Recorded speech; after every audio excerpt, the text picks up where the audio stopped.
Hello, good day mga sinagsina. Welcome back to my channel. So, I am Teacher Yanyan from Acadsoc. So, at this time po, I will tell you on how to pass the interview in Acadsoc. So, ayun na nga guys.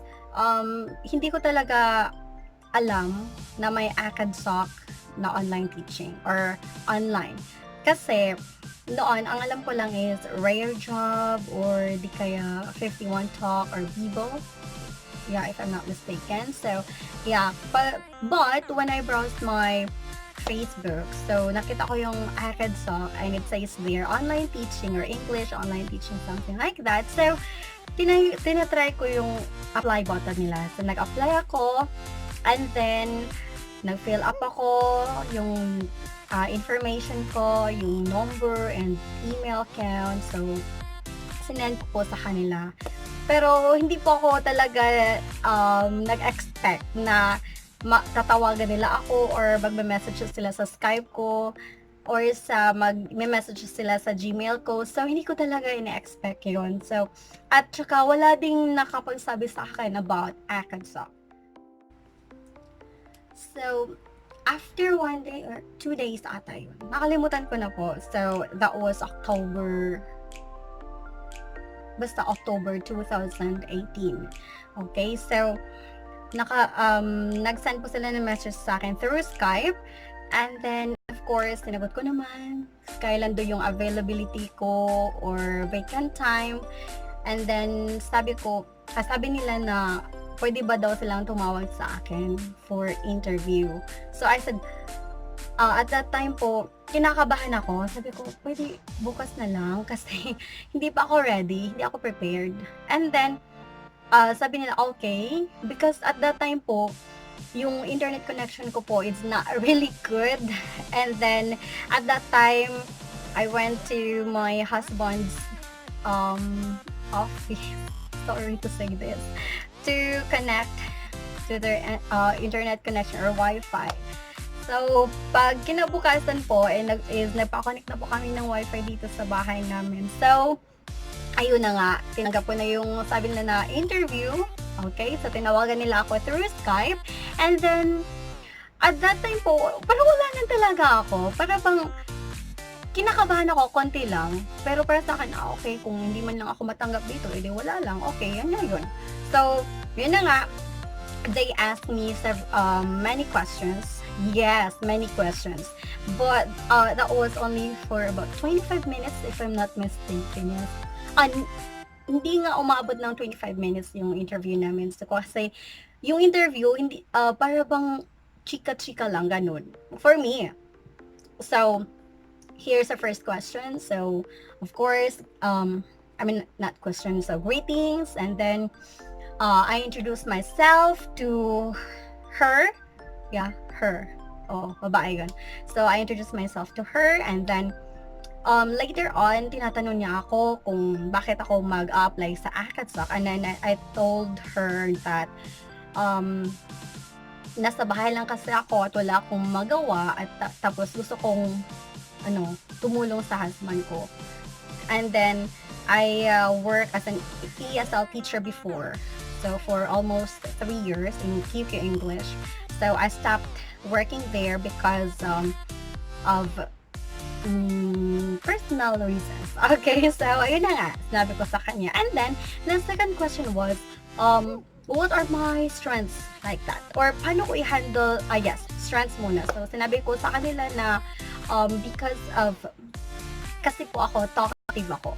So, because of this, parang nagaganahan ako. Kumbaga, kung hindi ako makapagsalita, parang nadadown ako. Kaya gusto ko talagang magsalita. So, ito yung one of my strengths na ginagamit ko or pangpahaba ng buhay. Charing lang. So, and then, also, about my weakness. So, I said that if, for example, the student or the person makes may face me, or ano ba yan? Paano ba yan? Kumbaga, strict siya sa first impression mo pa lang. So, doon ako parang nadadown talaga. At tapos, parang ako na-intimidate or parang ganun. Yun yung sinabi ko sa kanya. And then, sabi niya, paano mo i-handle, for example, you will have a student who is rude, and then ayaw na talagang makinig sa'yo. So, paano mo i-handle yan? So, ito na sinabi ko. Before, I've experienced that one when I was still in that school, so recently. So, sinabi ko na, oo, nakahandle na ako ng rude students, and then what I did was, I was just smiling the whole duration of our class. Hindi talaga ako nagdadabog, hindi talaga, kumbaga, pinahabaan ko yung pasensya ko. Yun na yun. So, hindi talaga ako nagdadabog, nag-smile ako na ganito. Yes, yes. And then, so, parang akong tanga. Parang ganun. Tapos, galit na galit yun. Rude na yung student ko, pero nakasmile pa rin ako. But, at the end, sinabi sa akin ng student ko, he was very happy. And then, he likes me. So that was my experience, I told her. And then, the next question was, for example, ano po ba yung, ano ba to?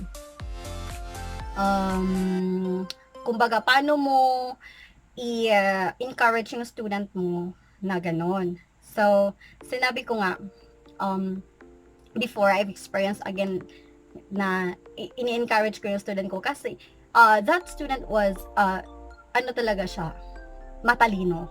Oo, matalino siya. Kaya lang, offline student to. Tapos, sabi ko, matalino siya, pero, napaghinaan siya ng loob. Sabi ko, why? And then, ano lang, na-miss nila yung bahay nila kasi she's from Japan. Okay? So, gusto niyang umuwi na.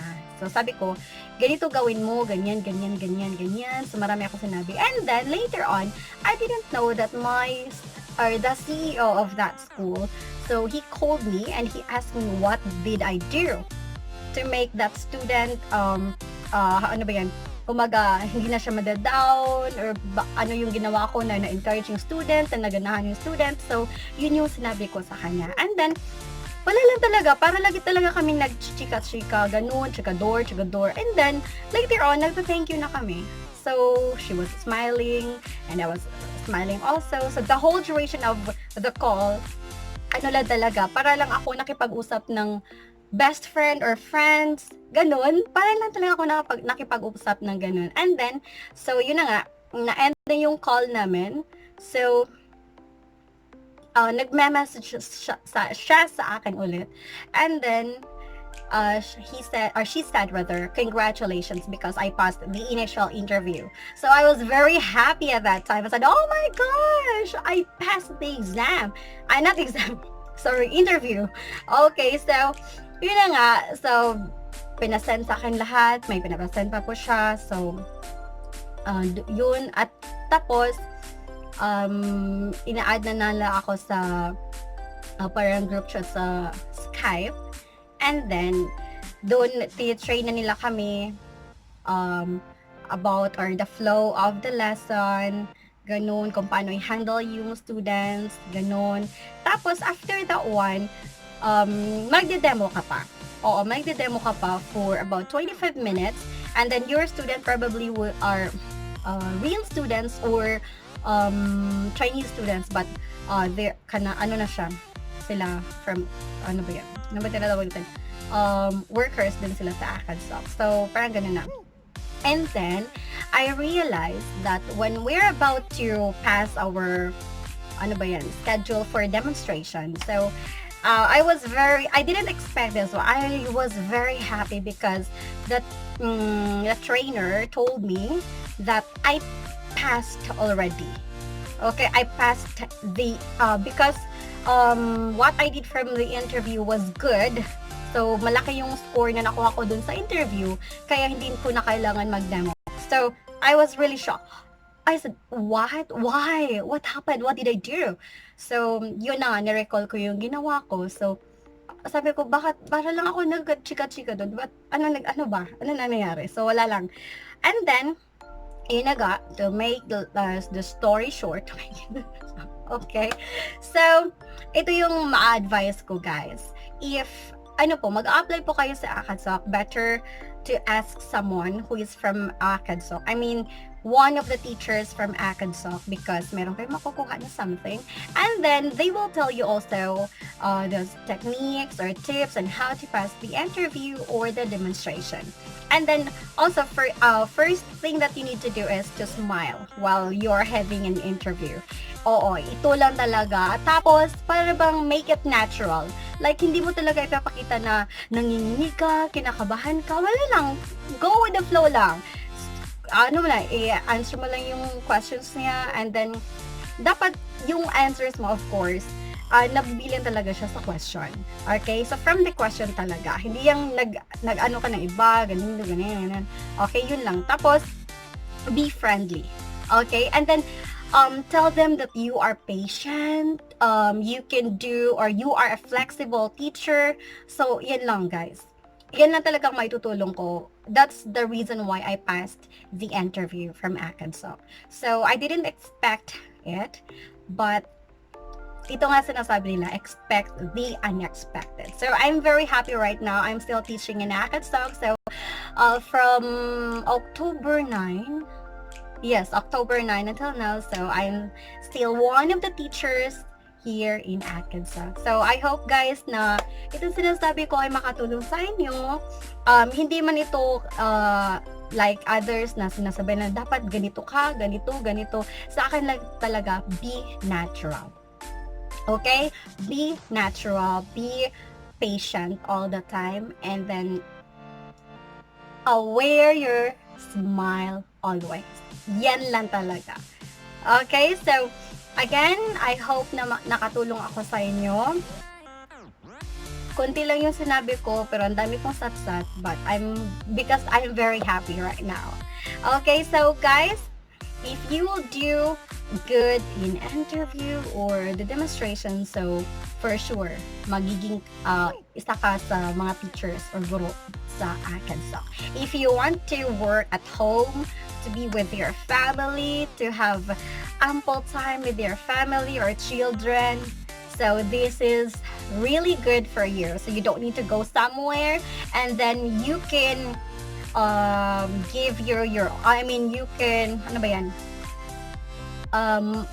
Ikaw yung mga ng time sa sarili mo. Kung kailan ka mag-teach, for example, for me, ako kasi pinipili ko from 3 p.m. to 5 p.m. then 6 p.m. to 10 p.m. So, yun yung schedule na pinili ko. Kasi, night shift talaga ako. So, tulog ako pag morning. Okay, so, yun guys. Thank you so much for watching this video, and I hope that I gave you the correct information that you wanted to know. Okay, so thank you so much once again, and if you are new to my channel, please don't forget to leave your comments below. So if you have other questions about Acadsoc, just comment below. Okay, so thank you so much. Bye!